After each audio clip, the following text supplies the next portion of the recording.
விலைக் கடையில் குடும்ப அட்டைகளுக்கு பதிலாக ஸ்மார்ட் கார்டு மூலமாக உணவுப் பொருட்கள் பெறும் புதிய முறை அடுத்த மாதம் சென்னையில் நடைமுறைக்கு வருகிறது. இதுகுறித்து அலசுகிறது இந்த செய்தி தொகுப்பு. தமிழகம் முழுவதும் 2 கோடி குடும்ப அட்டைதாரர்களுக்கு ஆண்டுக்கு 2000 ரூபாய் மானியத்தில் ஒவ்வொருவருக்கும் நியாய விலைக் கடைகளில் உணவுப் பொருட்கள் தற்போது வழங்கப்பட்டு வருகிறது.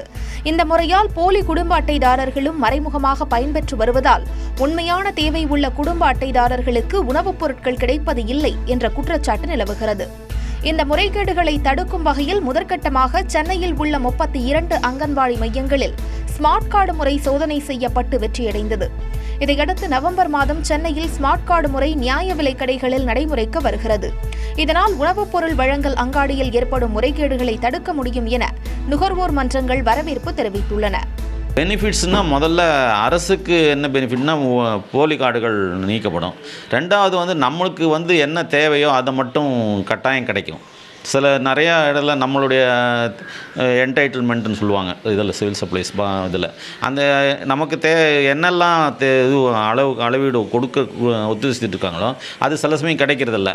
உங்களுக்கு பதில் வேறு யாரோ வாங்கிட்டு போயிட்டாங்க, நீங்கள் ஏற்கனவே வாங்கிட்டீங்கன்ற மாதிரிலாம் சொல்கிறாங்க. இனிமேல் அது மாதிரிலாம் நடக்காது. இதனிடையே ஸ்மார்ட் கார்டு முறை மூலமாக நியாய விலைக் கடைகளில் உள்ள உணவுப் பொருட்கள் கடத்தப்படுவது மற்றும் கள்ளச்சந்தையில் விற்பனை செய்யப்படுவதும் உடனடியாக கட்டுப்படுத்த முடியாது. ஆனால் தொடர் கண்காணிப்பினால் கட்டுப்படுத்த வாய்ப்புள்ளதாக தெரிவிக்கிறார் சிபிஎம் கட்சியின் சட்டமன்ற உறுப்பினர் சவுந்தரராஜன். ரேஷன் கடைகளில்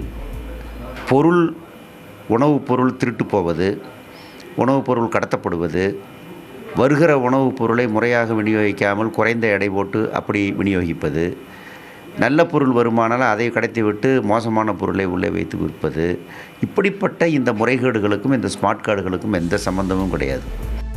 சென்னையில் அடுத்த மாதமும் 2016 ஜனவரி முதல் தமிழகம் முழுவதும் ஸ்மார்ட் கார்டு முறை படிப்படியாக கொண்டுவரப்பட உள்ளதாக உணவு வழங்கல் துறை அதிகாரிகள் தெரிவிக்கின்றனர்.